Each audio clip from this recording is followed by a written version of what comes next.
This is part two of my last video.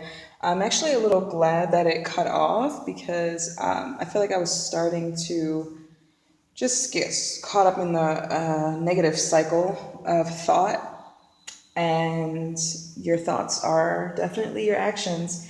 I am, in general, I'm a pretty powerful manifester, so things that I think and sort of worry about, they come true. And so I need to continue to attract positivity, positive energy, because that is what I need in my life right now. Today started out difficult, like I said. It's been hard transitioning or starting to transition back into the work field with a 10-month-old, and also, being in a new country, and both my husband and I having very big dreams and big goals for ourselves and for our family. It's really, really difficult to balance it all. It's also very difficult not having additional support. But we're doing the damn thing, and we're going to keep doing the damn thing. And I'm going to keep holding myself accountable and keep holding both of us accountable that we have to support each other, and but also, take care of ourselves and our needs, because we very easily put other things before our own needs. So right now I'm making some vegan tacos because I love tacos, and I need to really start eating more vegan food because I notice a difference when I eat dairy and meat. My mood is drastically different, and I notice a difference, and so I'm going to keep up with the routines that make me feel good. But to elaborate further on the first video, or the last video I just made, I will be posting the groups in the comments, in the description, excuse me. And groups like Black Americans Living Abroad, the Wondering Moms group was a huge inspiration for me. Gave me a lot of tips and suggestions for traveling with LJ. A lot of, humor in a very stressful time was really necessary. I want to have give a huge shout out to Gabriella with Vida Lindsay TV, her YouTube channel, as well as SlayAtHomeMom.com. She's been a huge inspiration, and how she moved her family of five to Mazatlan. They've been there for about a year, I want to say. And, she's just a badass. And shout out to you, girl. And what other group? I'll put them in the description, the ones that really helped me. I also wanted to mention a little bit about what we wanted to do originally, which was go through the TEFL Academy, teaching English as a foreign language, because that program actually, I believe it's 4 weeks, 4 to 6 weeks long, and you stay in someone else's home, in the country that you choose.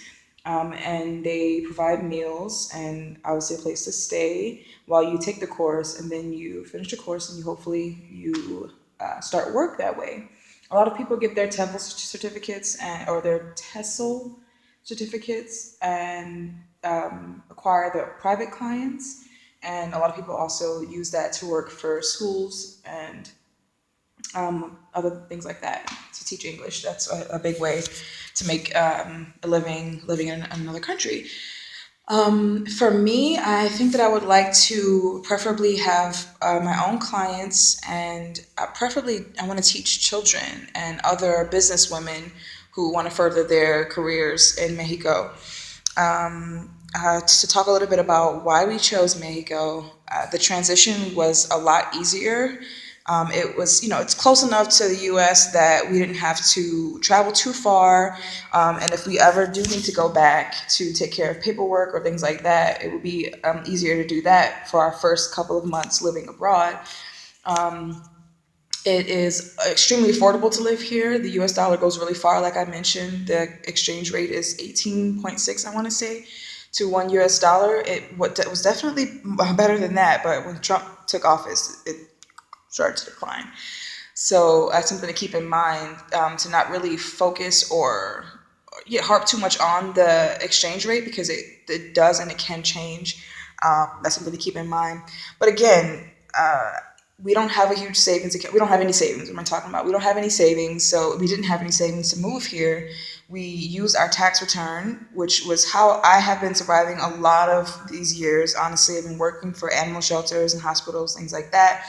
And then when it gets to be too much for me, because sometimes it does, I burn out very easily. I put in a lot of energy and love and passion into the work that I do, working at little shelters and things like that. And then I burn out very easily because of all the negativity that comes with it, seeing animal abuse and things like that, working with racist people, working with closed-minded people takes a lot on my spirit. And so that is a huge reason why I would be having my own business and my own pet sitting and photography business. To be the boss and to also not be so heavily influenced by others, as I am an empath. And so I do, take on people's energies very easily, and it is overwhelming for me. As I get older, I am learning how to balance myself out and to sort of keep my own feelings and my own, thoughts and feelings in check and not let so much of the outside affect me. But it is a struggle, something I still struggle with very much.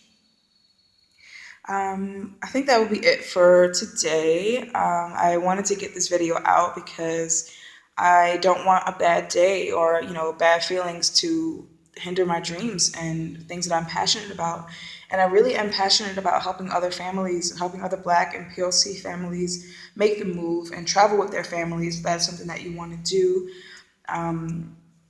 That's sort of the purpose of this whole channel.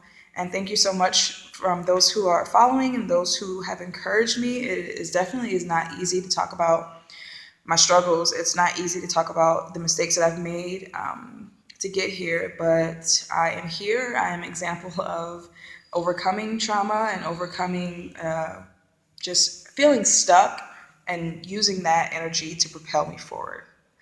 And I hope that others can have a similar experience from me sharing my journey. Thank you so much for tuning in and have a beautiful day.